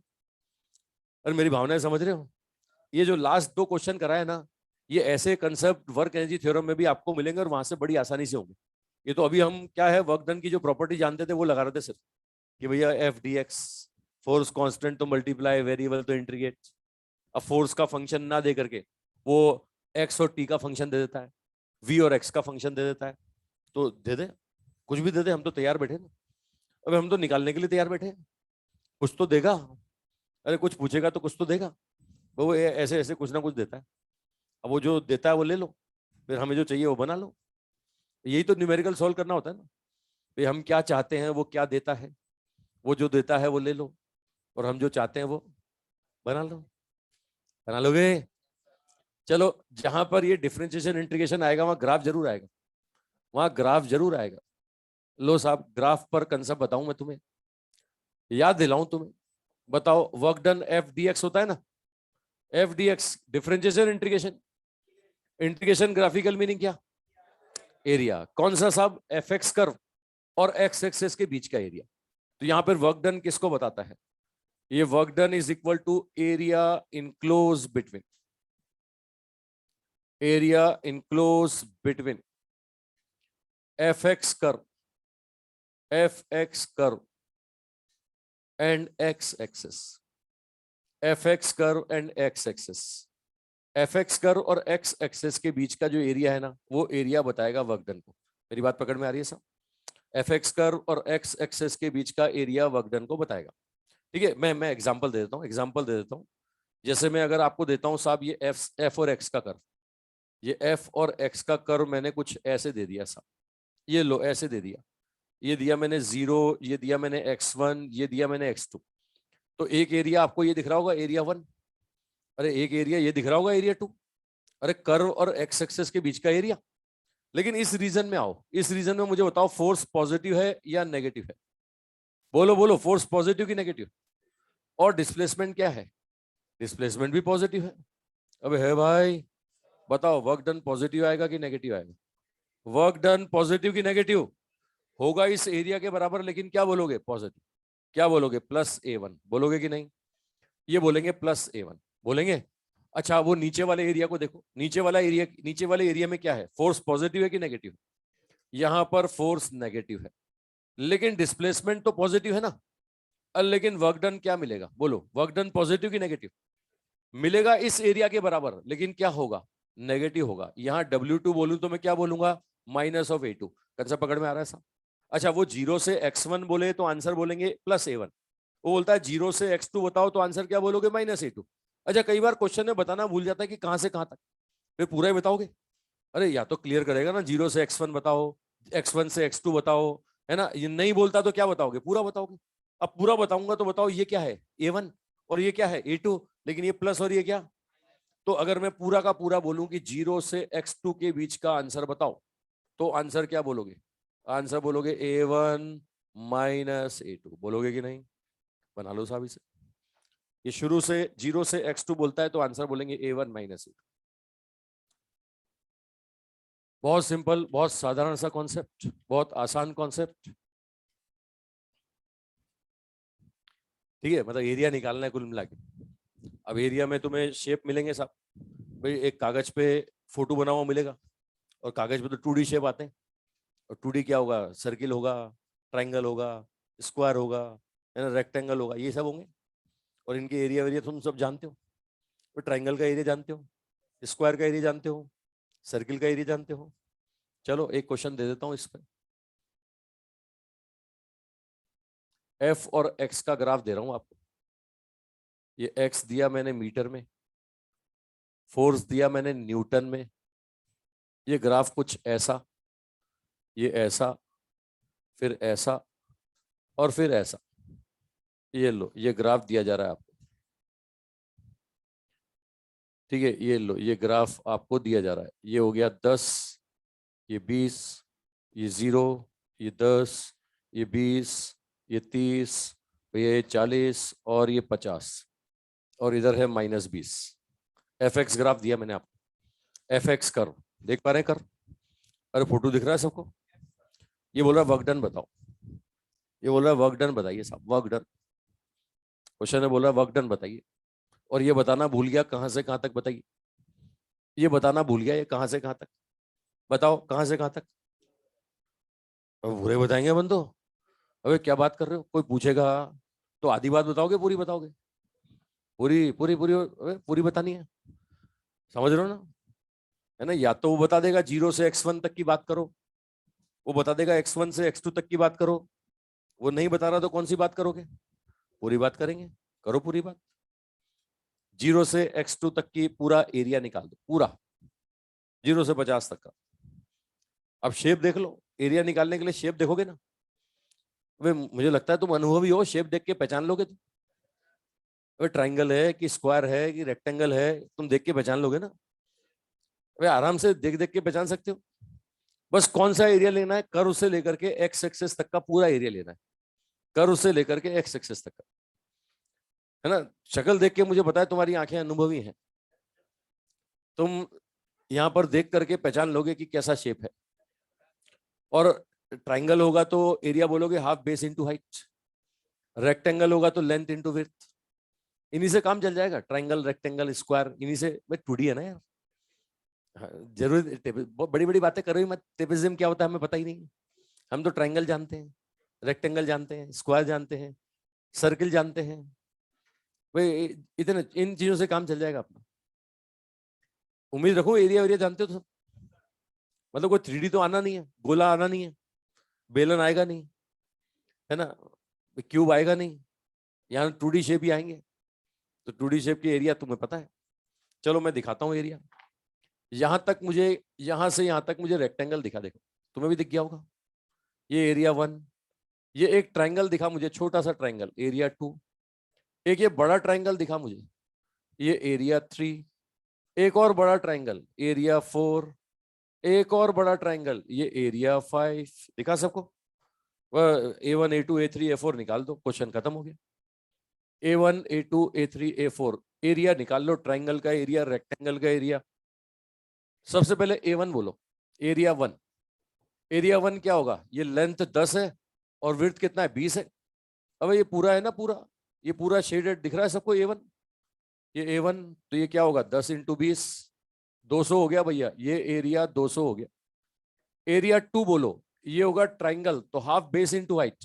बेस कितना दिख रहा है, 10, और हाइट भी कितना दिख रहा है, 10। बेस भी 10, हाइट भी 10, तो 50 हो गया, 50। एरिया 3, एरिया 4 और एरिया 5 ये तीनों बराबर है। तीनों में बेस कितना है? 10 है और हाइट कितना है? 20 है। ये एरिया 3 में हाइट 20, बेस 10, सब में बराबर है। लो साहब, ये कितना आ गया? ये 100 आ गया। अब बताओ साहब, मुझे वर्क डन निकालना है, नेट वर्क डन। तो एरिया 1, एरिया 2 और एरिया 3 तो आएगा प्लस, ये एरिया 4 और 5 क्या आएगा? माइनस आएगा। A1 बोलो कितना? 200। A2 कितना? 50। A3 कितना? 100। ठीक है, A4 और A5 बोलो तो ये भी 100 और 100 होगा। ये 150 हो गया साहब, 150 जूल हो गया भाई। आंसर आ रहा है 150 जूल। कौन से पकड़ में आ गया? समझ रहे हो और जाग रहे हो? कर लोगे? तो भैया ये काम निकालने के तरीके बता दिए मैंने, जिस जिस तरीके से काम निकलवाया जाता है, कांस्टेंट फोर्स से, वेरिएबल फोर्स से, ग्राफ दे करके, मैथमेटिकल फंक्शन दे करके, वेक्टर से, डॉट प्रोडक्ट से, सारे कंसेप्ट बता दिए मैंने। अबे 3 दिन से काम ही निकाल रहे हैं अपन। अब बात आगे बढ़ाएं, दुनिया में और भी बहुत कुछ है। तो भैया वर्क के बाद आता है क्या? एनर्जी।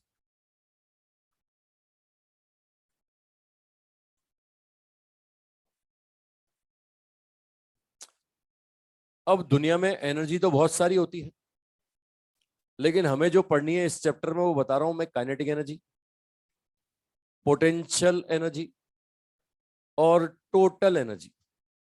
इसी टोटल एनर्जी को हम बोलते हैं टोटल मैकेनिकल एनर्जी। इसी टोटल एनर्जी को हम क्या नाम देते हैं? इसी को बोलते हैं total mechanical energy. Total mechanical energy. अच्छा, इसकी कहानी मैं यहीं शुरू करता हूं और यहीं खत्म करता हूं। टोटल मैकेनिकल एनर्जी के बारे में इतनी सी जानकारी पर्याप्त है। ये क्या होता है? Sum of kinetic energy and potential energy, बस ये टोटल मैकेनिकल एनर्जी। समझ रहे हो? इस चैप्टर में 3 तरह की एनर्जी पढ़ेंगे अपन, ज्यादा नहीं, 3 तरह की एनर्जी। क्या होता है सब? काइनेटिक, पोटेंशियल और टोटल। ऐसे तो हर चैप्टर में हर तरह की एनर्जी आती है। मॉडर्न फिजिक्स पढ़ते हैं, न्यूक्लियर एनर्जी आ जाता है ना। ऐसे तो फिर अपन आगे बढ़ेंगे। अभी अभी काइनेटिक पढ़ रहा हूँ, तो अभी तो सिर्फ ट्रांसलेशनल मोशन पढ़ा है हमने, तो अभी तो ट्रांसलेशनल काइनेटिक एनर्जी पढ़ेंगे। आगे जाएंगे तो रोटेशनल काइनेटिक एनर्जी आएगी। फिर जिस दिन लुढ़कने लगेगा, रोलिंग मोशन करने लगेगा, वो रोलिंग मोशन की काइनेटिक एनर्जी भी आएगी, है ना। तो जैसे जैसे बढ़ते हैं आगे, गहराई में जाते हैं, चीजें बढ़ती आती है, अलग अलग तरह की एनर्जी आती आती है ना। तो यहाँ सिर्फ ये 3 तरह की एनर्जी हम पढ़ने वाले हैं। ठीक है, अच्छा अब यहाँ पर सब शुरुआत करते हैं अपन काइनेटिक एनर्जी से। ये मिटा दूं ना भाई? ये हो गया ना सबका? अरे ऑनलाइन वालों हो चुका है? तुमसे भी पूछ लूं? अबे साथ साथ चल रहे हो? सुन पा रहे हो मुझे? अरे मुझे देख पा रहे हो? प्रेशर बन गया उसके यार। हाँ भाई ऑनलाइन वालों, चलो आओ। अब शुरुआत करते हैं काइनेटिक एनर्जी से। फर्स्ट हेडिंग डाल लो काइनेटिक एनर्जी। पहला हेडिंग डाल लो काइनेटिक एनर्जी। फर्स्ट हेडिंग डाल लो काइनेटिक एनर्जी। देखो अभी हम पढ़ रहे हैं ट्रांसलेशनल मोशन। अभी सिर्फ चलने की बातें करी है हमने, अभी हम लुढ़के नहीं, अभी हम घूमे नहीं। तो ट्रांसलेशनल काइनेटिक एनर्जी का फॉर्मूला आपको बता दूं, ये होता है हाफ एम वी स्क्वायर। ठीक है, या इसको मोमेंटम की फॉर्म में लिखते हैं ना, तो पी स्क्वायर अपॉन 2m। या एक फॉर्मूला और लिखते हैं, हाफ पी इंटू वी। समझ रहे हो? ये एम इंटू वी को पी लिखा तो ये हाफ पी इंटू वी। इसको एम से मल्टीप्लाई, एम से डिवाइड, तो पी स्क्वायर अपॉन कितना? 2m। ये बनता है साहब ट्रांसलेशनल काइनेटिक एनर्जी। मेरी बात पकड़ में आ रही है भाई? ठीक है, अच्छा अब क्लियर कर दो, मुझे पहले बता दो, ये सारी टर्म्स बता दो। एम जानते हो क्या होता है साहब? मास। We velocity. पी ये लिखने की जरूरत नहीं है। लेकिन अब मुझे बताओ, काइनेटिक एनर्जी कौन सी क्वांटिटी? वेक्टर की स्केलर? वेक्टर क्वांटिटी या स्केलर क्वांटिटी? कोई सी भी एनर्जी हो, मेरी एनर्जी, तुम्हारी energy, kinetic energy, potential energy, solar energy, nuclear energy, chemical energy, और भी जो तुम्हारे नाम मन में ध्यान आए, बाइंडिंग एनर्जी, आयनाइजेशन एनर्जी, है ना, एस्केप एनर्जी, ये दुनिया की कोई भी एनर्जी हो, सब कौन सी है? स्केलर। ये भैया एनर्जी स्केलर क्वांटिटी है। छोटी छोटी बातों की उम्मीद मैं तुमसे रख रहा हूँ, है ना। अच्छा यूनिट यूनिट जानते हो ना? इसकी यूनिट बोले तो ऐसा यूनिट क्या होती है? जूल। ऐसा ऐसे अर्ग भी होता है, कैलोरी भी होता है, अब इलेक्ट्रॉन वोल्ट भी होता है। ये जानते हो? रिलेशन जानते हो? बोलो 1 जूल में कितना अर्ग? 10⁻⁷ अर्ग। 1 जूल में कितना कैलोरी? 1 कैलोरी में 4.2 जूल। मैं जल्दबाजी नहीं, खुशी खुशी में खुद खुशी। 1 जूल में 1/4.2 कैलोरी। अच्छा 1 इलेक्ट्रॉन वोल्ट में कितना जूल? 1.6 × 10⁻⁻19। एक होता है 1 किलोवाट आर। घर में बिजली का बिल आता है ना, यूनिट, बिजली का बिल 1 यूनिट का मतलब 1 किलोवाट आवर। तो 1 किलोवाट आवर का मतलब 3.6 इंटू 10⁶ जानते हो ना, ये छोटी छोटी बातें। अच्छा, ऐसे फोर्स में आता था केजी फोर्स, केजी वेट, तो 1 kg weight equal to G newton, है ना। छोटी छोटी छोटी उम्मीदें तुमसे रखी जा रही हैं, रखूंगी नहीं रखूं? अरे मैं ऐसी उम्मीद रखूंगी नहीं रखूं? चलो आओ वापस आओ, काइनेटिक एनर्जी पे लौटो। अब काम की बातें मैं करूं, मुझे बताओ, काइनेटिक एनर्जी स्केलर है, लेकिन मोमेंटम कौन सा है? मोमेंटम स्केलर की वेक्टर, वेक्टर क्वांटिटी को बदलना है तो किससे बदलोगे? मैग्नीट्यूड से, डायरेक्शन से, दोनों से? दोनों से। वेक्टर क्वांटिटी दोनों से बदलेगा, लेकिन स्केलर क्वांटिटी किससे बदलेगा? डायरेक्शन से या ओनली मैग्नीट्यूड से? है ना। मैं बोलता हूं कि मोमेंटम चेंज हो रहा है, किसी पार्टिकल का मोमेंटम चेंज हो रहा है, तो काइनेटिक एनर्जी चेंज होगा या हो सकता है ना। दोबारा सुन लो, जिन्होंने नहीं सुना हो दोबारा सुन लो। मैं बोल रहा हूँ एक पार्टिकल का मोमेंटम, एक पैकेट लेने गया था बाहर, तो क्या करने गया था बाहर? एनर्जी। ऐसा क्या करके आया आज तू? मतलब क्या इतना मतलब तेरे को मजा आ रहा है? पिक्चर चल रही है, पॉपकॉर्न खा रहा है बैठ के? हैं? मतलब पैकेट लेने गया था बाजार? भूख लग रही है, खाना खा के नहीं आया आज? अच्छा, चलो आओ भाई आओ। देखो, मतलब उसको खिला रहा है तू, मुझे नहीं खिला रहा? नहीं नहीं, तू ही खा ले, तू ही खा ले बस। बस नजर पड़ गई हो तो मेरी। तो आओ वापस वापस वापस वापस वापस सुनो। इधर अब मुझे देखो, उसको क्या देख रहे हो? खा खा, तू खा, आराम से खा। वो सुबह सुबह सुबह तो लड़कियां टिफिन लाती है ना, अब उनको, इसमें तुम क्यों खुश हो रहे हो? अब वो क्या होता है, थोड़ा थोड़ा चिड़िया जैसा, एक साथ पूरा खाया नहीं जाता, जब भूख लगे तब खाओ। तो पहले ब्रेक में भी खाते हो, तो दूसरे ब्रेक में भी चलता है, बीच में भूख लग जाए तो बीच में भी चलता है। ठीक है, चलो आओ वापस आओ। मेरी टेंशन तुम मत करो। आओ देखो, आओ भाई बस, चलो चलो, पॉइंट पॉइंट सुनो, जाग गए सब? 4-5 छोटे छोटे पॉइंट है, ढंग से सुनो और जवाब दो। मैं बोल रहा हूँ किसी पार्टिकल का मोमेंटम चेंज हो रहा है तो काइनेटिक एनर्जी चेंज होगा या हो सकता है? हो सकता है, क्योंकि मोमेंटम वेक्टर, अगर मोमेंटम बदल रहा है तो एक कंडीशन ऐसी हो सकती है कि सिर्फ डायरेक्शन बदले, और जिस दिन सिर्फ डायरेक्शन बदलेगा मोमेंटम नहीं बदलेगा, मोमेंटम का मैग्नीट्यूड नहीं बदलेगा। अगर मोमेंटम का मैग्नीट्यूड नहीं बदलेगा तो क्या काइनेटिक एनर्जी बदलेगी क्या? तो काइनेटिक एनर्जी भी नहीं बदलेगी। ठीक है, लेकिन मैं इसका उल्टा बोलूं, मैं बोलूं कि साहब काइनेटिक एनर्जी बदल रहा है तो मोमेंटम बदल सकता है या बदलेगा? गारंटी, गारंटी बदलेगा, क्योंकि ये तो सिर्फ मैग्नीट्यूड से बदलता है ना। इसका मैग्नीट्यूड बदल गया तो इसका मैग्नीट्यूड तो बदलेगा ही बदलेगा, है ना। मैं एक पार्टिकल की बात कर रहे हैं, मतलब मास कांस्टेंट है, मास नहीं बदल सकता, पार्टिकल फिक्स कर दिया। ठीक है, तो मैं दोबारा पॉइंट बोल रहा हूँ, रिपीट कर रहा हूँ, फटाफट जवाब दो। Momentum of particle is change, then kinetic energy may be change और must be change. May be change. Moment kinetic energy of particle is change, then momentum may be change और must be change. Must be change, समझ गए साहब? अब अगला point सुनो। अब मैं पार्टिकल की नहीं, मैं सिस्टम की बात कर रहा हूं। मैं बोलता हूं momentum of system is zero, momentum of system is zero, then kinetic energy of system may be zero और मस्ट बी जीरो। अगर सिस्टम की बात कर रहा हूं तो दो या दो से ज्यादा पार्टिकल होंगे। चलो मिनिमम दो लेके एग्जांपल दूं। अगर मैं मिनिमम दो लेके एग्जांपल दूं, दो हैं, दोनों चल रहे हैं, एक दूसरे के अपोजिट चल रहे हैं, एक का मोमेंटम प्लस पी, एक का माइनस पी, तो मिलकर के जीरो हुआ कि नहीं हुआ? बताओ, लेकिन चल रहे थे कि नहीं चल रहे थे? डायरेक्शन अपोजिट होने से क्या काइनेटिक एनर्जी नेगेटिव हो जाएगी क्या? काइनेटिक एनर्जी हमेशा positive, kinetic energy always positive. तो बताओ इस केस में मोमेंटम जीरो हुआ कि नहीं हुआ? लेकिन क्या काइनेटिक एनर्जी जीरो हुई क्या? नहीं हुई, है ना। अगर सिस्टम का मोमेंटम जीरो है तो काइनेटिक एनर्जी जीरो हो भी सकता है और नहीं भी, है ना। अभी मैंने एग्जांपल दिया जिसमें नहीं हुआ। मैं बोलता हूं कि जितने पार्टिकल हैं सब रेस्ट पर है ना। इस कमरे में जितने पार्टिकल हैं सब रेस्ट पर है। बताओ, अगर सब रेस्ट पर है तो वेलोसिटी जीरो है कि नहीं है? तो मोमेंटम भी जीरो और काइनेटिक एनर्जी भी। तो भैया अगर सिस्टम का मोमेंटम जीरो है तो काइनेटिक एनर्जी जीरो हो भी सकता है, और लेकिन इसका उल्टा बोलूं मैं इसका उल्टा बोलूं कि kinetic energy of system zero, तो गारंटी है जितने पार्टिकल हैं सब रेस्ट पर है कि नहीं है? अगर सिस्टम का काइनेटिक एनर्जी जीरो है तो सिस्टम में जितने पार्टिकल हैं सब रेस्ट पर होंगे कि नहीं होंगे? अगर सब रेस्ट पर होंगे तो मोमेंटम भी जीरो होगा ना। तो काइनेटिक एनर्जी अगर जीरो तो मोमेंटम मस्ट भी जीरो, लेकिन सिस्टम का मोमेंटम जीरो तो काइनेटिक एनर्जी में भी जीरो। बात पकड़ में आ गई? अब एक और पॉइंट बड़े ध्यान से सुनना और जवाब देना। मैं बोलता हूं कि सिस्टम का मैं बोलता हूं एक पार्टिकल का मोमेंटम जीरो है, एक पार्टिकल का मोमेंटम जीरो है, तो energy of particle may be zero और मस्ट बी जीरो। मैं ढंग से मेरी बात नहीं सुनी तुमने? मैं एनर्जी बोल रहा हूं, मैं एनर्जी बोल रहा हूं, मैं कहीं नहीं बोल रहा हूं काइनेटिक एनर्जी। अभी तक मैं काइनेटिक काइनेटिक कर रहा था। मैं बोल रहा हूं एनर्जी, मैं बोल रहा हूं momentum of particle is zero, then energy of particle may be zero की मस्ट बी जीरो। अगर मोमेंटम जीरो है तो गारंटी हो गई काइनेटिक एनर्जी जीरो है। मोमेंटम जीरो तो काइनेटिक एनर्जी जीरो की गारंटी है।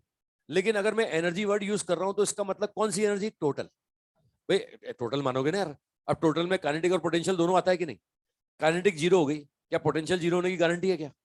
अगर पोटेंशियल जीरो होगा तो टोटल जीरो होगा, लेकिन पोटेंशियल जीरो नहीं हुआ तो टोटल जीरो। तो अगर मैं बोलता हूं कि मोमेंटम जीरो है तो energy of particle may be zero या मस्ट बी जीरो?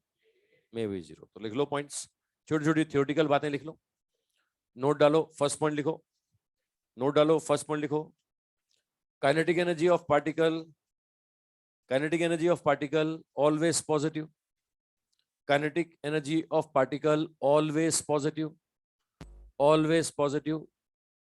ये कभी नेगेटिव नहीं हो सकता। किसी पार्टिकल का काइनेटिक एनर्जी कभी भी नेगेटिव नहीं हो सकता, ऑलवेज पॉजिटिव, है ना? सेकंड पॉइंट लिखो, सेकंड पॉइंट लिखो, if momentum of particle is change, if momentum of particle is change, momentum of particle is change, momentum of particle is change, then kinetic energy, kinetic energy, kinetic energy may be change, kinetic energy may be change, kinetic energy may be change। ठीक है, अगला point लिख लो। Next point, next point, when kinetic energy of particle is change, when kinetic energy of particle is change, kinetic energy of particle is change, momentum must be change, momentum must be change, momentum must be change, momentum must be change। समझ रहे हो भाई? अगला लिखो, next point, अगला लिखो, if momentum of system, system को underline कर लेना, momentum of system is zero, momentum of system is zero, is zero, then kinetic energy of system, kinetic energy of system may be zero, kinetic energy of system may be zero, may be zero, may be zero। अगला लिख लो, when kinetic energy of system is zero, when kinetic energy of system, when kinetic energy of system is zero, kinetic energy of system is zero, momentum of system must be zero, momentum of system must be zero, momentum of system must be zero, momentum of system must be zero. समझ रहे हैं? एक और point लिखो, एक और point लिखो, लिखो, इफ मोमेंटम ऑफ पार्टिकल, ये पार्टिकल की बात कर रहा हूं फिर से, momentum of particle is zero, momentum of particle is zero, then energy, then energy, मैं एनर्जी बोल रहा हूं, काइनेटिक नहीं बोल रहा हूं, एनर्जी, एनर्जी को अंडरलाइन कर लो, then energy of particle may be zero, energy of particle may be zero. समझ गए मेरी भावना है? मतलब एनर्जी में काइनेटिक पोटेंशियल दोनों आ गया ना। अच्छा, इस समय मोमेंटम जीरो है तो मैं क्या गारंटी ले लूं काइनेटिक एनर्जी जीरो होगी? काइनेटिक एनर्जी जीरो होने की गारंटी, लेकिन पोटेंशियल एनर्जी जीरो हो ऐसा जरूरी है ना? ये पोटेंशियल एनर्जी जीरो हो ऐसा जरूरी नहीं है। जिस दिन जीरो होगी उस दिन टोटल एनर्जी क्या हो जाएगी? Zero, otherwise not equal to zero. बात पकड़ में आ गई? चलो अब ये फॉर्मूले पर किस किस तरह के क्वेश्चंस बनते हैं, क्वेश्चन करते हैं। तो पहले एक दो क्वेश्चन अपने एग्जाम के आए हुए लेते हैं। लिखो, एआईपीएमटी वाला क्वेश्चन लो, लो न्यूमेरिकल लो इस पे।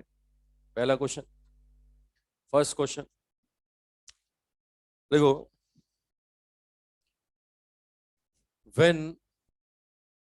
when velocity of particle, when velocity of particle when velocity of particle increases 2 meter per second, increases 2 meter per second, 2 meter per second, 2 meter per second, kinetic energy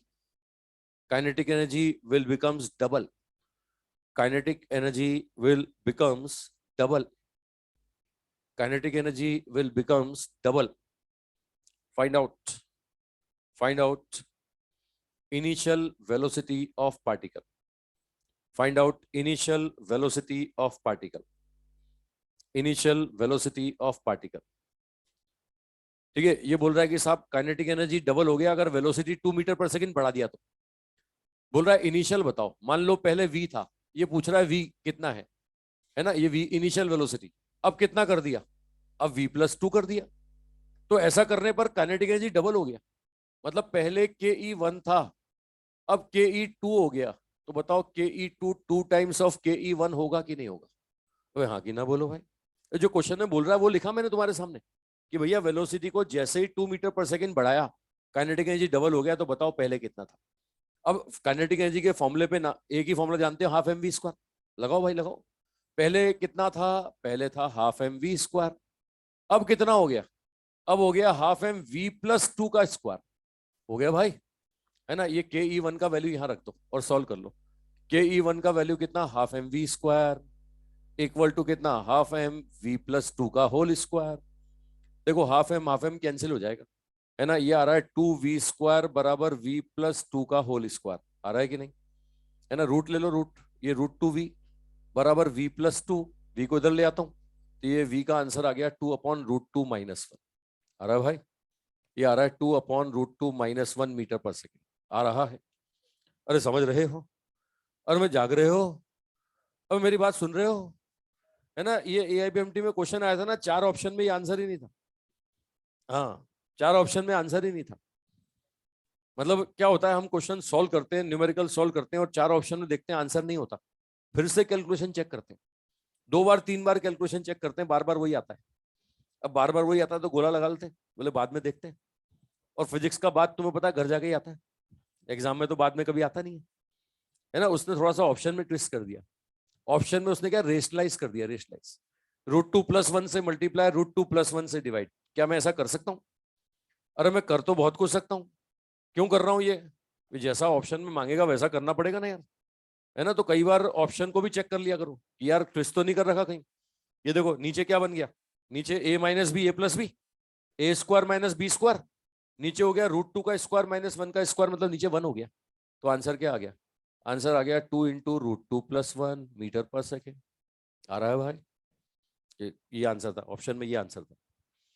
kinetic energy के फॉर्मूले के नाम पे एक simple सा साधारण सा formula half mv², है ना, हाफ mv²। अब वो क्या बोल रहा है कि 2 मीटर पर सेकेंड वेलोसिटी बढ़ाया तो काइनेटिक एनर्जी डबल हो गया, तो जो बोल रहा है वो करते जाओ, है ना। पहले क्या था अब क्या हो गया वो लिखा मैंने तुम्हारे सामने। पहले वेलोसिटी v था, वही तो पूछ रहा है, वही तो पूछ रहा है v कितना था। अरे समझ रहे हो भाई? हाँ भाई, ऑनलाइन वालों सुन रहे हो, समझ रहे हो? तो ऑनलाइन वालों जाग रहे हो? चलो एक और देता हूं। पहले वो एम्स का एग्जाम हुआ करता था साहब, एम्स का आया हुआ एक क्वेश्चन लो साहब, मिटा दूं ये? अरे मिटा दूं? एम्स में क्या क्वेश्चन था, सुनना और समझना। उसमें बोला गया साहब, एक तो लड़का है और एक उसके पिताजी हैं, एक बॉय है और एक फादर है। ये बोल रहा है कि बॉय का जो मास है उसके फादर के मास का आधा है, यानी इसका m है तो इसका m/2 है। लेकिन बोल रहा है काइनेटिक एनर्जी डबल है ना, काइनेटिक एनर्जी डबल है, ऐसा बोल रहा है साहब। मास आधा है लेकिन बॉय की काइनेटिक एनर्जी इसके फादर की काइनेटिक एनर्जी की डबल है। समझ रहे हो भाई? क्वेश्चन में ये डाटा दिया हुआ है, ठीक है। ये मास आधा है लेकिन काइनेटिक एनर्जी डबल है। अब बोल रहा है कि इसके फादर को जोश आ गया, उन्होंने अपनी वेलोसिटी 2 मीटर पर सेकंड बढ़ा दी। जैसे ही 2 मीटर पर सेकंड फादर ने वेलोसिटी बढ़ाई, अच्छा बॉय ने चेंज नहीं करी, बॉय की वही है, है ना। ये लो, ये मैं बोल रहा हूँ कि इसका वेलोसिटी वीबी था, इसका वीएम था या वीएफ था, है ना। अब इसने अपनी वेलोसिटी को 2 मीटर पर सेकंड बढ़ा दिया, बॉय का वही रहा, इसने 2 मीटर पर सेकंड बढ़ा दिया, तो बोल रहा है कि अब काइनेटिक एनर्जी बॉय के बराबर होगी। अब फादर का काइनेटिक एनर्जी दूसरे केस में, ये पहले केस में तो क्या थी, आधी थी, अब बॉय के बराबर हो गई। क्वेश्चन समझ रहे हैं भाई? अरे क्वेश्चन समझ रहे हैं? मैं लैंग्वेज ना लिख के सीधे सीधे डाटा लिख रहा हूँ यहाँ पर, है ना। मैं दोबारा लैंग्वेज बोल रहा हूँ, सुनो। ये बोल रहा है कि बॉय का मास फादर के मास का आधा है, लेकिन काइनेटिक एनर्जी डबल है। अब बोल रहा है कि इसके फादर ने अपनी वेलोसिटी 2 मीटर पर सेकंड बढ़ाई, तो ऐसा करने पर इसकी काइनेटिक एनर्जी बॉय की काइनेटिक एनर्जी के बराबर हो गई। तो बोल रहा है फादर की पहले वेलोसिटी बताओ कितनी थी, फादर की पहले वेलोसिटी कितनी थी। क्वेश्चन समझ रहे हैं भाई? अरे क्वेश्चन समझ में आ रहा है? चलो लैंग्वेज लिख लो, लिख लो, भाषा लिख लो, लैंग्वेज लिख लो, लैंग्वेज पढ़ो, सुनो, समझो, है ना। वैसे तो फोटो में सब समझा दिया मैंने, फिर भी लिखो, लिखो, इसकी भाषा लिखो, लिखो।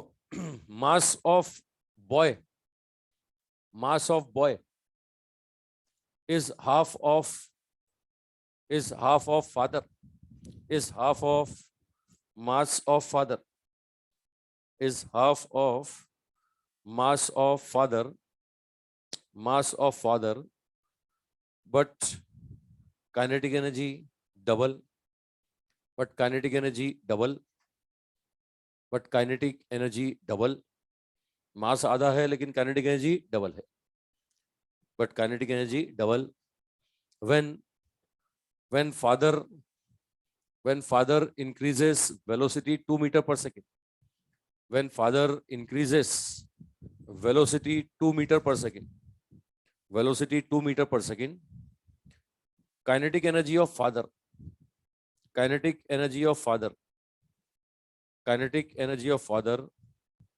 is equal to kinetic energy of boy. Kinetic energy of father is equal to kinetic energy of boy. Find out, find out initial velocity of father, initial velocity of father. बताओ साहब, फादर की initial velocity क्या थी, निकालो।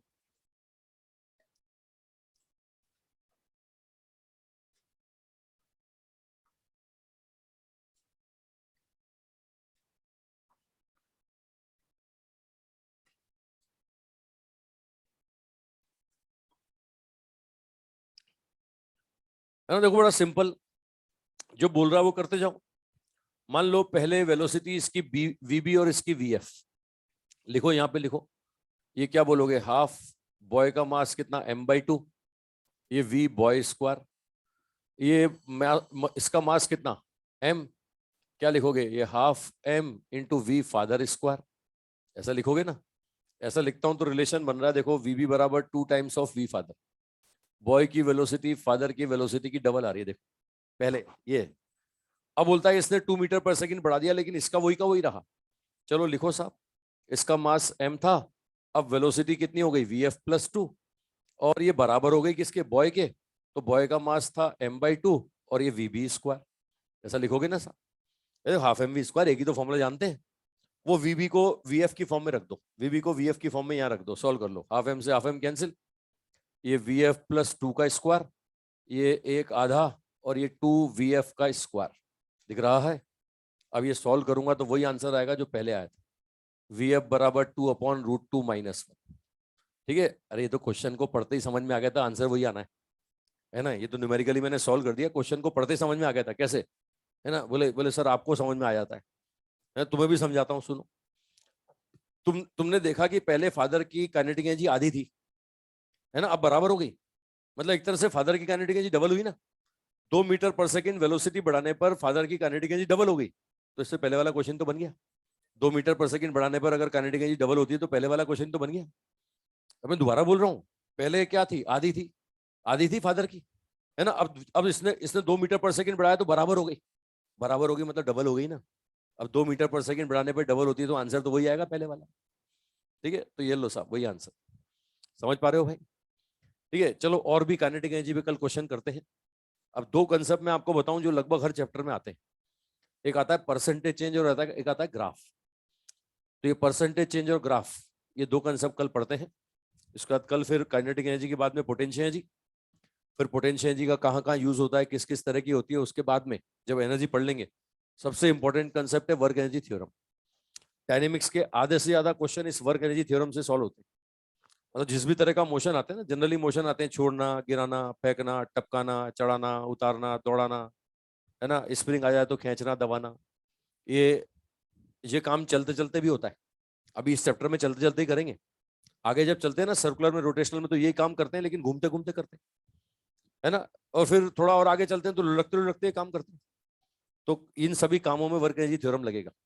मतलब अभी दो अगले टर्न के बाद में तुम्हारे दिमाग में एक बात बैठ जाएगी कि जहां ऐसी आवाजें आए, छोड़ना, गिराना, फेंकना, टपकाना, चढ़ाना, उतारना, दौड़ाना, वहां कहाँ जाना है, वर्क एनर्जी थ्योरम।